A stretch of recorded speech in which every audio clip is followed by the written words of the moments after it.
What's up, boys and girls? Welcome to General Hospital MV, my GH after show, coming at you on a Super Bowl Sunday. Because I love everybody, I hope that the team that you are rooting for wins. Yes, you specifically. You guys are probably like, does he even know anything about sports? Dion, do you even know who's playing? Yeah, Lady Gaga.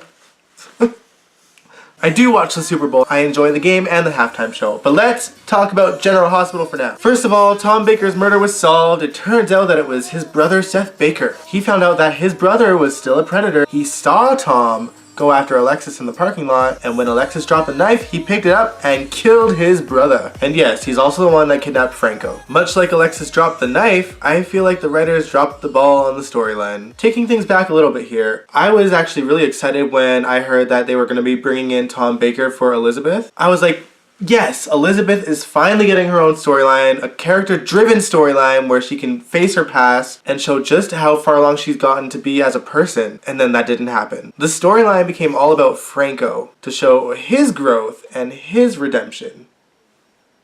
Elizabeth was literally backburned in her own storyline, so that's when the story initially lost it for me. We sit through endless weeks of Franco trying to deal with his past, his dark tendencies that had him throwing Tom Baker in a dog cage. The fact that he made another woman think that he raped her. I think Elizabeth had like 1 or 2 conversations with Tom about their past in this entire storyline. And then so when Tom Baker was murdered, I thought, okay, well maybe this is some random girl that killed him. Even though the suspicion was on Alexis most of the time, I thought, well maybe there was another victim, you know? And if it was another one of his victims, perhaps we could see Elizabeth helping that girl, you know, cope with what happened. Nope. To be honest, I am incredibly disappointed in the writers for the turns that they took with the storyline. I feel like back in the day when the storyline originally happened, when Elizabeth was raped and how she dealt with it probably helped a lot of rape victims out there. And instead of bringing back that storyline to the forefront with responsibility, they just made it another storyline to try and redeem Franco for the 20th time. I have nothing against Roger Howarth. I just think that this was ridiculous to watch. It was embarrassing. And on top of that, I think that putting Elizabeth, a rape victim, with a man who made a woman think she was raped is really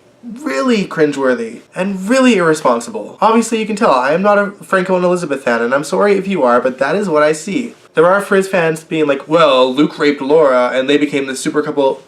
That was the 80s. This was a very different time in the world, and a very different time for GH. This is a time when GH was going into these larger-than-life storylines. It was actually rewritten to be a seduction for a while, and then when Luke and Laura got older and had a kid, and Elizabeth got raped, they went back into the storyline and really dealt with the situation quite well. This storyline essentially made a mockery out of it. I know I usually make you guys laugh and stuff, but it's just something that I just couldn't really not talk about. It's really cringeworthy to me. Incredibly disappointed in the writers. Jumping from one social issue to another, let's talk about Alexis. She is getting sober. She's going to AA meetings, and again, instead of making this about Alexis's progress, they have Olivia Jerome being her sort of social counselor, I guess. So again, making a mockery out of what's supposed to be a very serious social issue. Don't even really want to comment on that anymore. So let's talk about something else. Ned, Ashen, and Olivia Falconeri shared scenes this week. Ned actually asked Olivia to move into the mansion with him, and I'm like, hang on, does this mean Ned lives in Port Charles? He's not just visiting anymore? What is Wally's status with the show? I'm pretty sure he's going back and forth between another soap opera, right? But GH should just sign him on contract. They're talking about marriage. I definitely wouldn't mind an Olivia and Ned wedding. It's just that we don't see their relationship on screen and, you know, enough to be super excited about it. But those two characters are fun, so I like seeing them together. We need to show some fun stuff more often on this show. So let's talk about the Valentin Cassadine situation. So Lulu Spencer finally decided to get a brain and, you know, meet halfway with Valentin. She has a meeting with him at the Floating Rib and says, you know, let's go for joint custody for Charlotte's sake, on one condition, that condition being that they all go for family therapy. That's when Valentin just kind of lost it and turned her right down flat. Interesting. I don't know why he doesn't want to go through therapy. Another interesting thing about his past. I am just as interested at learning Valentin's past as Anna seems to be. Anna got his file sent to her, but she could not access the juicy stuff. The juicy stuff done disappeared as she was talking on the phone with the WSB. Obviously, Valentin has a large reach. Anna is not the only one doing some investigating though. Felicia Scorpio is back in her PI shoes. Bobbie hired her